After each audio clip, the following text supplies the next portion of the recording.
నేను అన్నమయ్య బుట్టు పెట్టుకున్నాను చిన్నగా. అన్నమయ్య అని ఎక్కిరించేవాళ్ళు, కొంతమంది మీరాబాయి అని ఎక్కిరించేవాళ్ళు. But I use to feel proud of myself. ఏదో రకంగానే అదే కదా మన కల్చర్. నన్ను తనతో కనెక్ట్ చేస్తున్నారు కదా అని అనిపించేది నాకు. తర్వాత ఎన్నో ఆపదలండి. It is not easy. At least అంటే ఎవరికి ఈజీ కాదు. దాంట్లో ఒక స్త్రీకి అయితే ఖచ్చితంగా ఇట్లా ప్రవచనాలు చేయాలి అంటే, నేను 16 ఇయర్స్ నుంచి నేను చేసే కష్టం నాకు మాత్రమే తెలుసు.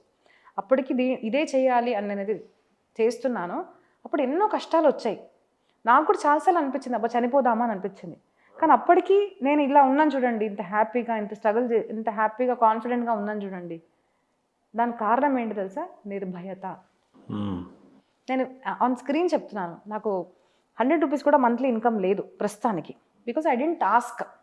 నేను ఎప్పుడు అడగలేదు. నాకేమనిపించేదంటే, మన భారతదేశం చరిత్ర అంటే ఏంటిది అంటే, ఒకరు ప్రవచనకర్తగా చెప్తున్నారు అంటే, నేను ఇప్పుడు ఇట్లా నేను సింపుల్ డ్రెస్సెస్ వేసుకునేదానండి.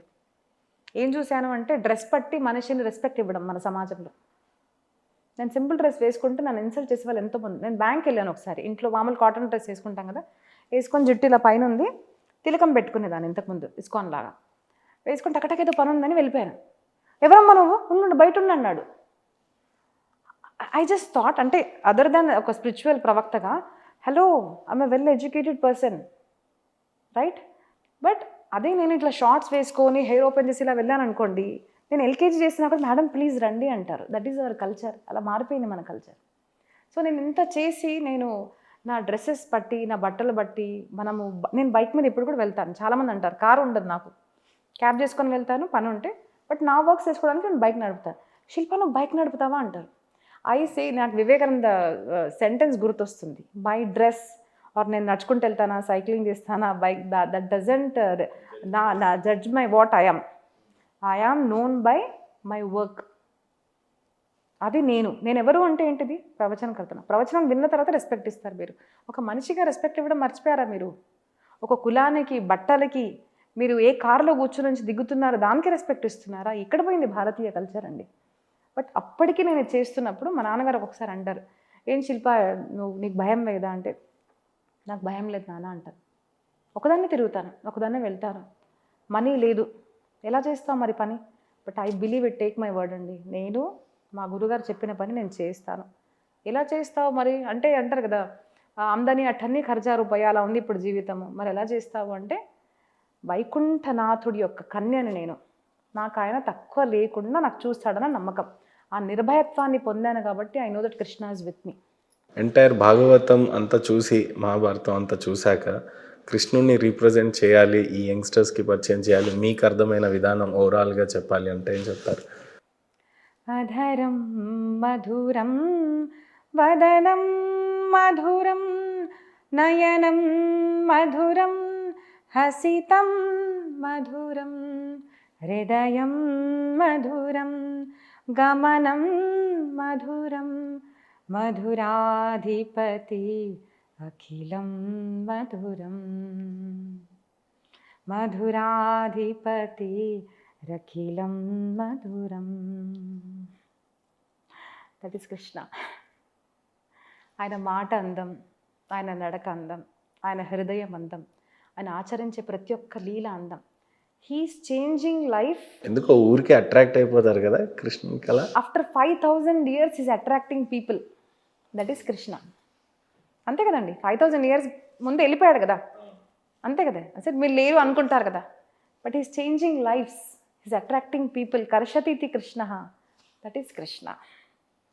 ఫైనల్గా మీతో ప్రవచనం చెప్పించుకునే ముందు లాస్ట్ క్వశ్చన్. ఈ తరం హీరో ఛత్రపతి శివాజీ మహారాజ్ని మేము ఎంతగానో గౌరవించే యంగ్స్టర్స్ అంతా, ఈరోజు అందరూ చాలామంది ఆయన చరిత్రను తెలుసుకుంటున్నారు, తెలుసుకోవాలి కూడా. ఎప్పుడు కూడా కృంగిపోకుండా నిలబడిన శౌర్యత్యం, ఒక తల్లి ప్రేమని ఆయన చూపించాడు, అలానే అందరినీ గౌరవించాడు. ఆయన గురించి చెప్పాలి అని అంటే మీరేం చెప్తారు? నిష్ఠ. ఒక్క పదంలో చెప్పాలి అంటే నిష్ఠ అండి. అది ఎవరి పట్ల నిష్ఠ అంటే, తల్లి పట్ల నిష్ఠ. స్వరాజ్య భావేతే శ్రీంచి ఇచ్ఛ అని మరాఠీలో అంటారు ఆయన. స్వరాజ్యము అవ్వాలి అని నా తల్లి డ్రీమ్ కాబట్టి నేను ఫుల్ఫిల్ చేస్తున్నాను. So best son I can say. అసలు మేనేజ్మెంట్ స్కిల్స్ మనం ఛత్రపతి నుంచి. నిష్ఠ అండి. మీ తల్లిదండ్రుల పట్ల మీకు నిష్ఠ ఉన్నా, మీ దేశం పట్ల మీకు నిష్ఠ ఉన్నా, మీ భూమి నాకు ఇంత ఇచ్చింది కదండి. ఇప్పుడు నేను తెలుగు ప్రవచనం చేయడానికి కారణము, నా తెలుగు తల్లి నేను మహారాష్ట్ర అమ్మాయిని కానీ తెలుగు గడ్డ నాకు అన్నం పెట్టిందే, ఈ తెలుగు ప్రజలకు కూడా భాగవతాన్ని నేను తెలుగులో ఇవ్వాలి అన్న ఒక నిష్ఠ ఉంది కదా, దట్ థాట్ మీ తెలుగు. ఆ నిష్ఠ నాకు తెలుగు నేర్పించింది. అలాగే ఆయన ఇంత శౌర్యం ఇవన్నీ చేయగలిగారు అంటే తల్లి మీద నిష్ఠ, దేశం మీద నిష్ఠ. అది ఉంటే చాలండి. మీరు నేను అందరం ఛత్రపతి శివాజీ అవ్వచ్చు, బట్ వీ ల్యాక్ నిష్ఠ. ఎందుకో మీ వాయిస్ చాలా బాగుందమ్మా. స్టార్టింగ్ నుంచి కూడా ప్రొఫెషనల్ చెప్పబోయే ముందు ఒక్కసారి ఏదైనా మంచి పాట పాడతారేమో అని అనుకుంటున్నా. మంత్రం కూడా ఏదైనా చదివితే ఇంకా మంచిదే. అంటే మంత్రాలు ఆడవాళ్ళు చదివారు, ఐ ఫాలో దట్. ఓకే, శ్లోకం చెప్తాను. శ్లోకం.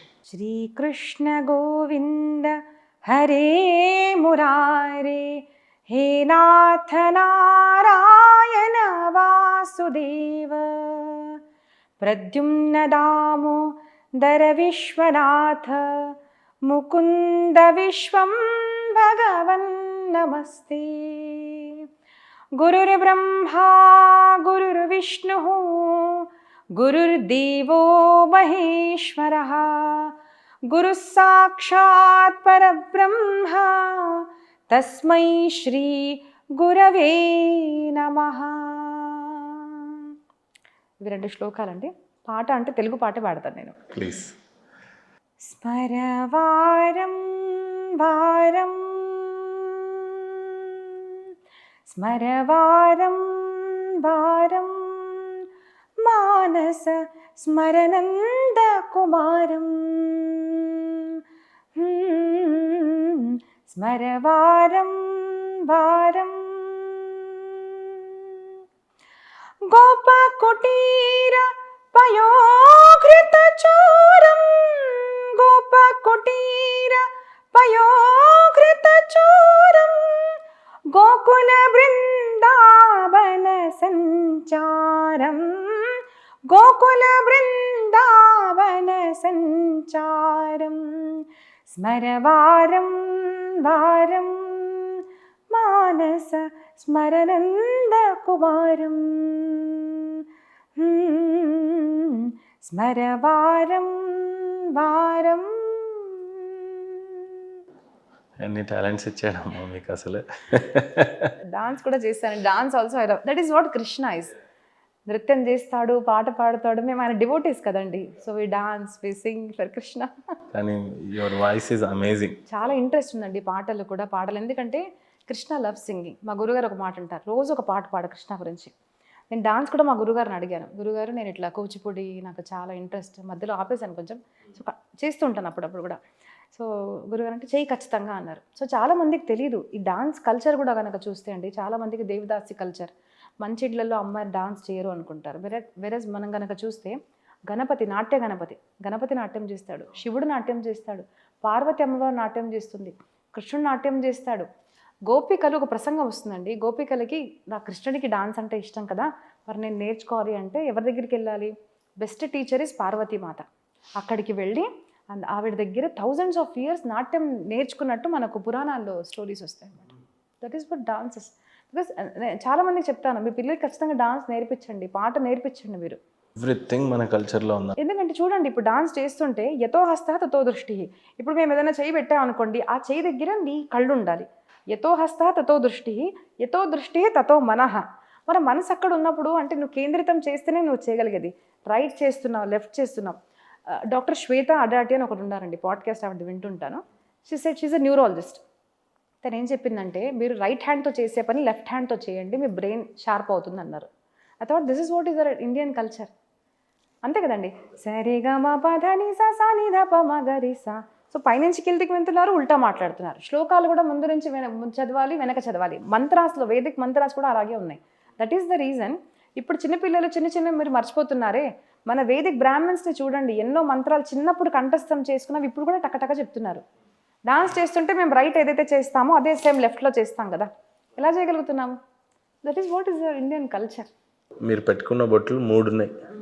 బ్లాక్, ఇది పసుపేమో నాకు తెలియట్లేదు, అది ఇంకోటి ఏంటి 3? ఏవి లేదండి, యాక్చువల్లీ ఇది మనకు ఆజ్ఞా చక్రం అనమాట. మనకి ఇక్కడ ఎప్పుడు కూడా వేడిగా ఉండాలి. దట్ ఈస్ ద రీజన్ కుంకుమ ఎప్పుడు మీరు ఇక్కడ పెట్టుకోవాలి అంటారు. ఇది ఇక్కడ ఈ పాయింట్ చూడండి, ఇక్కడ పెడతాను నేను, ఇది పాయింట్స్ మనకు కుంకుమ పెట్టుకోవాలి. ఓకే. తల మీద. కానీ ఇది మనకు ఈ టిక్లీ అలవాటు అయిపోయింది కదా. సో ఫేస్ నా చిన్నప్పుడు నేను చూసేసరికి ఇప్పుడు నేను పెట్టుకోలేదు అనుకోండి వింతగా కనిపిస్తాను. ఓకే. దీనికి ఏం అసలు వాల్యూ లేదు ఆ టిక్లీకి, అలవాటు అయిపోయింది కాబట్టి పెట్టుకుంటాను నేను.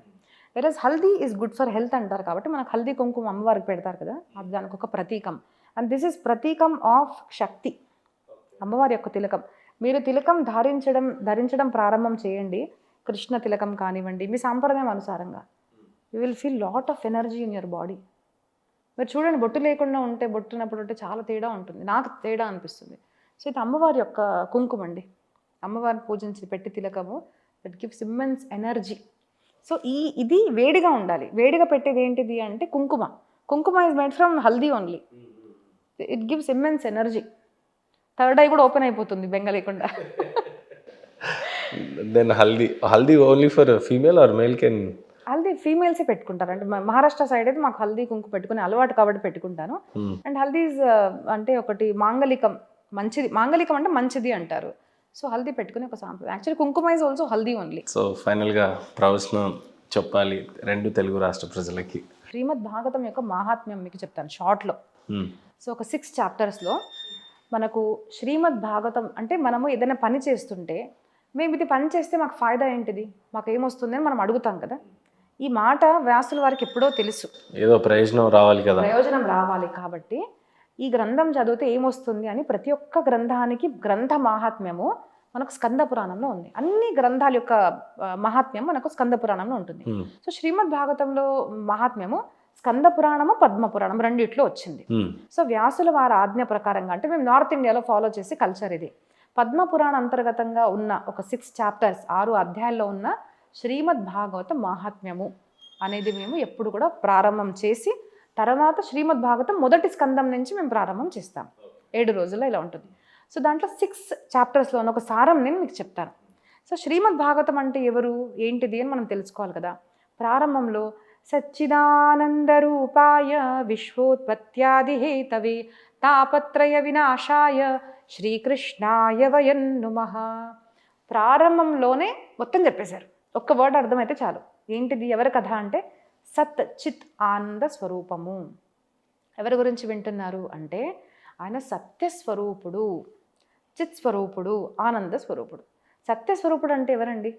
ఇప్పుడు ఉన్నాడు, ముందు ఉన్నాడు, రేపు ఉంటాడు, అంటే ఎల్లప్పుడూ ఉండేవాడు సత్ పరమాత్మ అని అంటారు అన్నమాట. ఎందుకు అంటే కొంతమంది ఇప్పుడు మనం ఎవరైనా చనిపోయారనుకోండి, వాళ్ళ ఫోటోలకు మనం దండ వేస్తాము, వాళ్ళ ప్రసాదం చూపించాము. దేవుడికి ఇప్పటికీ మనం ప్రసాదం చూపిస్తాం, మనకు కనిపించినా కనిపించకపోయినా, ఎందుకంటే మనకు తెలుసు ఆయన ఉన్నాడు కదా. సత్స్వరూపం, చైతన్య స్వరూపము. చైతన్యం అంటే ఏంటిది? కాన్షియస్నెస్. అందరిలో ఉన్నాడు, మీలో నాలో ఆత్మస్వరూపంలో కాదు, జడంలో కూడా ఉన్నాడు. అంటే టేబుల్లో ప్రతి ఒక్క చేత ఆయన లేడు అంటే సృష్టి లేదు, అంటే అన్ని చోట్ల ఉన్నవాడే చైతన్య స్వరూపము. ఎవరి గురించి తెలుసుకుంటున్నావు అంటే the thing which is there everywhere. అన్ని చోట్ల ఏముంది, అది పరమాత్మ. తర్వాత అన్నీ తెలుసుకున్నావు, సరే ఓకే నాలెడ్జ్ వచ్చింది, ఏదో డిగ్రీ చేసేసాను అంత వచ్చింది, కానీ నాకు సంతోషం లేదు అంటే ఏం లాభం? సో ఇది నీకు ఏమిస్తుంది? ఆనందాన్ని ఇస్తుంది. ప్రతి మనిషికి కావాల్సింది ఏంటిదంటే ఆనందం అండి. మనం సుఖము అంటాము, కానీ సుఖం తర్వాత దుఃఖం ఉంటుంది. ప్రతి సుఖానికి దుఃఖం ఉంది. మ్యారేజ్ చేసుకుంటే సుఖము ఉంది, దుఃఖము ఉంది. మ్యారేజ్ చేసుకున్న రోజు బాగుంటాం, 2 రోజు గొడవైంది అనుకోండి, బాధేస్తున్నారు, అబ్బాయి ఎందుకు పెళ్లి చేసుకున్నాను అన్న వాళ్ళు కూడా ఉన్నారు. తిన్నారు, తినేటప్పుడు బాగుంది అంటారు, తిన్న తర్వాత అరగకపోతే బాధేసింది కూడా అంటారు. సో సంసారంలో చేసే ప్రతి ఒక్క పని సుఖం దుఃఖం ఇస్తుంది. But what is Krishna? పరమాత్మ అంటే ఎవరు అంటే ఆనందాన్ని ఇస్తారు. ఆనందం అంటే ఏంటిది? Unending happiness. ఎప్పుడు కూడా ఏ సుఖం అయితే అసలు దానికి దుఃఖం అనేది లేదు, అన్ఎండింగ్, అలాంటి సుఖాన్ని ఆనందం అంటాం. అలాంటి యొక్క పరమాత్మ గురించి నువ్వు వింటున్నావు అంటే నీకేం దొరుకుతుంది? నువ్వు పరమాత్మ నీకు దొరికాడు అంటే నీకు ఎటర్నల్ హ్యాపీనెస్ దొరుకుతుంది. ఈ ఆనందం అనేది నువ్వు తెలుసుకుంటున్నావు ఈ గ్రంథం ద్వారా. సచ్చిత్ ఆనంద స్వరూపం అని ఒక స్వరూపం మనం తెలుసుకున్నాం. మరి ఆయన ఏదో చేస్తాడు కదా, ఒక పరమాత్మ ఉన్నాడు, ఏం చేస్తాడని మీరు అడుగుతాం. సచ్చిదానంద రూపాయ విశ్వోత్పత్యాది హేతవే. ఏం చేస్తాడు అంటే విశ్వం యొక్క ఉత్పత్తి చేసే పరమాత్మ ఆయన. విశ్వోత్పత్యాది హేతవే తాపత్రయ వినాశాయ. సరే చేస్తాడండి, బట్ నువ్వు నాకేదో ఉపయోగపడాలి కదా, అప్పుడు కదా నా వాడివి. ఏం చేస్తావు అంటే తాపత్రయాలను నాశనం చేస్తాడు. మనందరికీ 3 తాపాలు ఉంటాయండి. తాపత్రయ, ఆధ్యాత్మిక తాపము, ఆది దైవిక తాపము, ఆది భౌతిక తాపం. అంటే దుఃఖాలు, ఫ్యామిలీ వల్ల తాపము. సడన్గా ఏం లేదు, నడుస్తుంటే నీళ్ళలో పడిపోయానండి, కింద పడిపోయాను, తాకింది, పశువు నుంచి భయము, రోగాలు, మానసిక తాపము, దైవిక అంటే ట్రాఫిక్ సడన్గా అవ్వడము, నేను స్ట్రక్ అయిపోయాను, డే అంతా దాంట్లో వేస్ట్ అయిపోయింది. ఎందుకు అలా కలిగింది? దైవికము అంటే something which is not in your control. ఇలాంటివి అందరికీ ఏదో ఒకటి ఉంటుంది. ఈ 3 తాపాలను దూరం చేసేవాడు పరమాత్మ.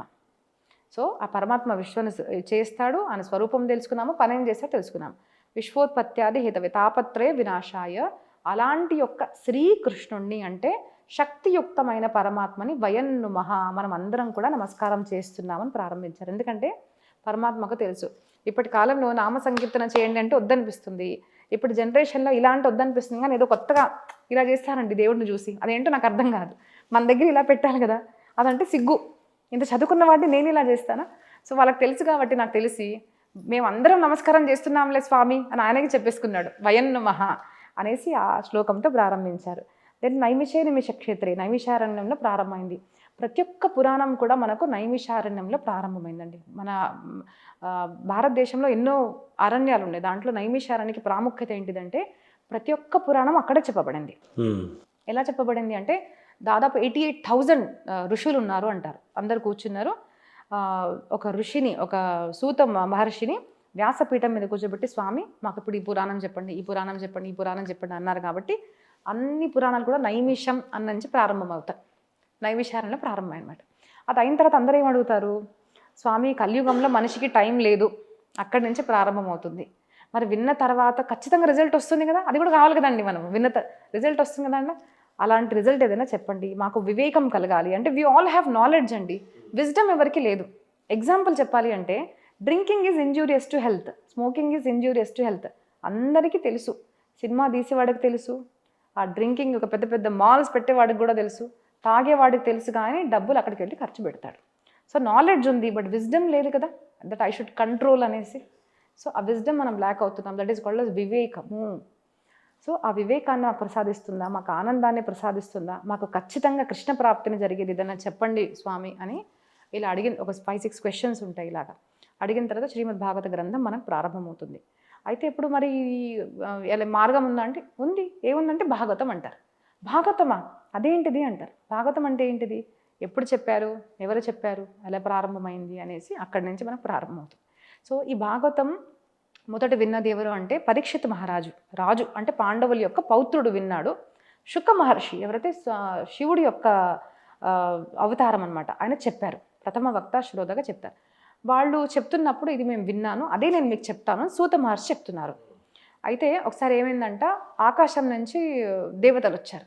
దేవతలు వచ్చి, పరీక్షిత్ నువ్వు 7 రోజుల్లో చనిపోతున్నావు కదా, నేను నీకు సొల్యూషన్గా అమృతాన్ని ఇస్తాను, కానీ నువ్వు నాకు భాగవతం పుణ్యాన్ని ఇచ్చేసే అంటారు.